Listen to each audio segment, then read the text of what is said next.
Hello, everyone. So we got another 10Q game to review, and it's pretty funny. Pretty much the opening and this Joseki and whatever they picked was almost the same as the first game, even though this was a few days apart. So maybe this is just the normal way they play. But we can go ahead and get started. Again, I was black. I approached, and again they Tanuki to invade, which again I just recommend just playing here.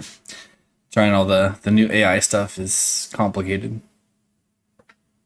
If they do invade the 3/3, I recommend just extending because they try something like this, and then you can make a base somehow. Here I did the Sanrinsei, and then they pushed here. So this is similar to the last one where you want to avoid the Hane at the head of 2 or 3 stones. And this is for all levels, because if black Tanuki's here, there's a double Hane, and then there's cutting points, and some liberty issues that black now has to worry about. And white is developing the top side. So I just extend here, which is keeping my potential on this side and reducing the potential over here. And then I have no cutting points.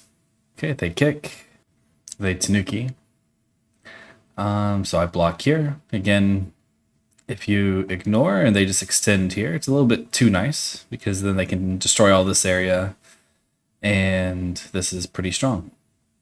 So I block, and then he Tanukis. And again, it's the same thing. Here it's a little bit better for white if I Tanuki, because now this group is kind of just floating and doesn't have a base, and white's corner gets pretty big. So again, I block, and he cuts. Let's say he didn't cut. Say that he just connected here. So playing this move is very important in this situation because this doesn't have that many liberties and there's no stones that are nearby. So if you Tanuki, there's Aji here later, like even with an attach or a peep, or if there's a ladder breaker, you can play a cut. And so this group is potentially weak. So I would definitely just connect here. In the game, he does this one, and I captured this one because there's a ladder breaker. But if I just capture this stone, then it doesn't matter if it's a ladder or not because my group is just connected and alive. And then he connects here. So now if you're around 10Q, maybe even up to 5Q, I would recommend, again, just playing here and getting some eye shape and making your group nice and strong. Now, if your rank is a little bit higher than that, this move can be considered a bit slow because there's a stone here and then there's this sort of wall here. So if you Tanuki and they try to do something over here, you can sort of attack this group. But this group is kind of less stick and running, so you have to be strong enough to decide whether you want to block here and try and kill, or play here and let them connect under, and then try and get Sente or keep things connected. But like I said, at lower levels, it's much simpler. Just go ahead and block here, get some eye shape, and it's not a big deal if it's a little bit slow. Okay, and then he Ataris this stone next. I just capture, and then he defends against the peep, which is actually pretty good. Okay, he kicks again, plays this Hane. So normally it's just extend, extend, and then white has Sensei to do something else. But this is similar to this one. If I Tanuki somewhere, this is potentially a weak group, especially with a clamp here, or even something as simple as like a peep like this. You can see this becomes a stick and is running away, and not very fun. So again, I just defend with the tiger's mouth, giving myself eye shape. And then he played here. So this one is still very similar to when they pushed here. So there's stones side by side. And if I Hane, there's a cut, and his corner is alive. If I Tanuki, then he still has this double Hane, and you have to worry about this Atari here. So here, the solid good move is just to extend, because you're making this group stronger, you're developing potential, And after this one, I have a chance to play this move, which is kind of developing this side and also connecting to this group. He attaches again. Again, this game is very similar to the first one with the early 3/3 invasion and then the pushes. And then this invasion, I think, was also very similar. So I did the same as I did in the first one. And again, he played this one. So this group is actually pretty strong. It can jump out on the side. It can just play something over here to live in the corner. So I cut. Because again, if you have no weak groups, then you can start a fight and it's a lot easier. But if I had a weak group somewhere, then I wouldn't be able to do this fight. I would need to play more defensive. Okay, he Atari'd, so I extend, and then he played here. So I have a few options. I could push here, and then either keep pushing or poke his eye space, and then I'm developing the bottom side. His group's weak. My corner should be okay. But I think it's a lot safer to just capture the one stone. And when you capture a stone, you're connecting your two groups together, which makes it much stronger. Okay, so extended here. I could either try to surround somehow, but then I have some cutting points I have to worry about, and it probably would work. But instead, I just get rid of its base, which is giving me some points. My stones are staying connected, and he eventually has to run out. He Hane'd here. So I've already captured this stone, so they're very connected, and he has lots of cutting points. So if he wanted to run out, he probably should have jumped or extended, and it would have been okay.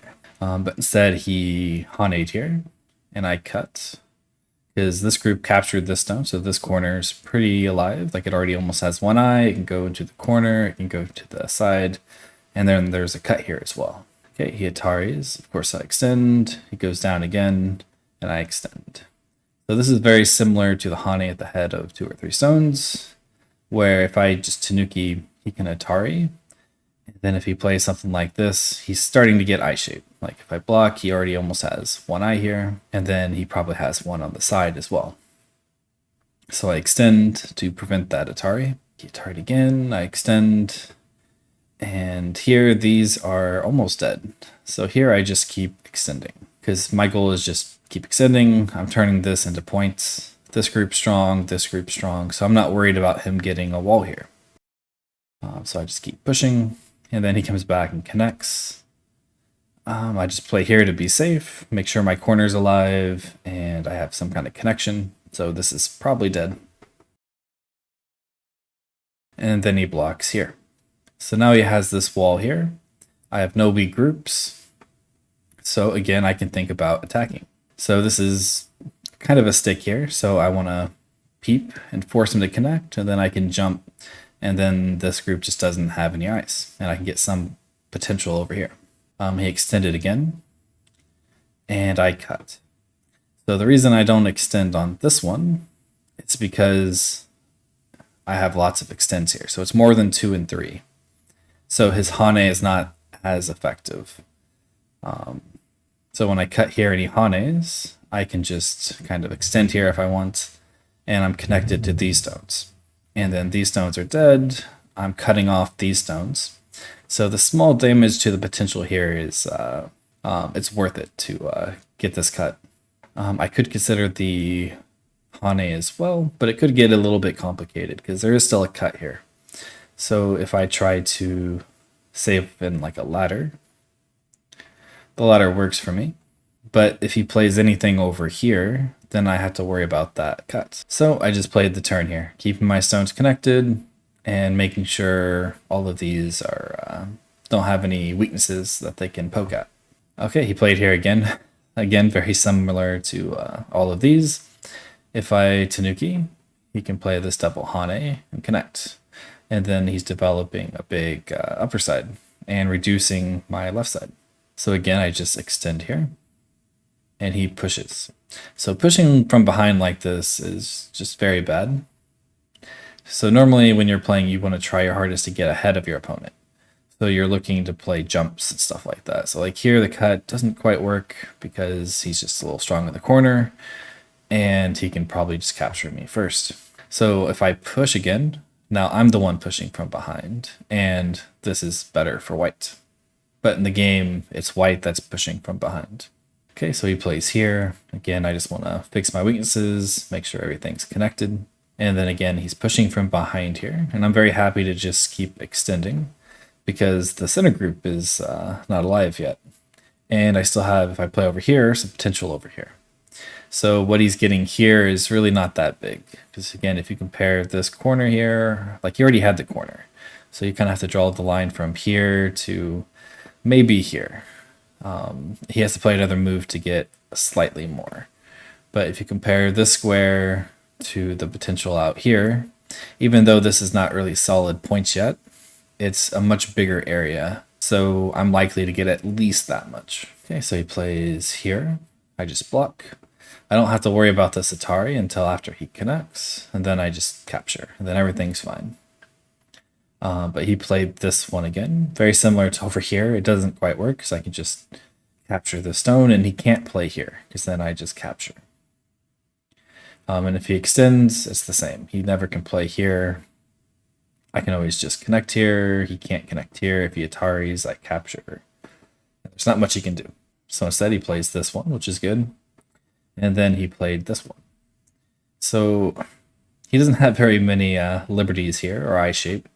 So if I just capture here, he doesn't have any eyes and needs to run.